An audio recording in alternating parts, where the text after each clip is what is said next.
இயேசு கிறிஸ்து வெள்ளிக்கிழமைதான் மரித்தாரா? வேத வசனங்களை கொண்டு நாம் தியானிக்கலாம். பரிசேயர்களும் வேதபாரர்களும் இயேசுவிடம் தங்களுக்கு ஒரு அடையாளத்தை கேட்டார்கள்.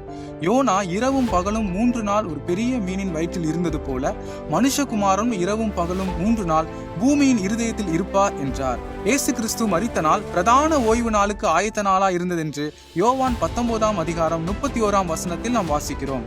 இது பொதுவாக யூதர்களால் அனுசரிக்கப்படும் சனிக்கிழமை ஓய்வு நாள் அல்ல, மாறாக லேவியராகமம் 23ஆம் அதிகாரத்தில் குறிப்பிடப்படும் பண்டிகையின் போது அனுசரிக்கப்படும் பிரதான ஓய்வு நாளாகும். இன்றைக்கும் இயேசு கிறிஸ்து வெள்ளிக்கிழமை மரித்தார் என்று நம்பப்படும் நிகழ்வும் தவறானது. உண்மை என்னவென்றால் இயேசு கிறிஸ்து புதன்கிழமை மதியம் 3 மணிக்கு பஸ்கா பண்டிகை என்று மரித்து பின்பு அடக்கம் செய்யப்பட்டார்.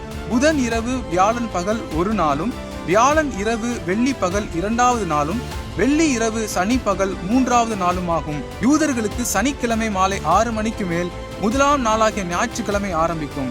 இந்த நாளின் அதிகாலை வேளையில் ஸ்திரீகள் கல்லறைக்கு சென்ற போதுதான் இயேசு அங்கு காணப்படவில்லை. இயேசு கிறிஸ்துவினால் கொடுக்கப்பட்ட யோனாவின் அடையாளம் துல்லியமாய் நிறைவேறினது என்பதை நாம் காண முடிகிறது. வேத வசனத்தில் நாம் தியானிக்கும் போது இயேசு கிறிஸ்து வெள்ளிக்கிழமை மரிக்கவில்லை என்பது தெளிவாக தெரிகிறது. கர்த்தர் தாமே உங்களை ஆசீர்வதிப்பாராக. ஆமென்.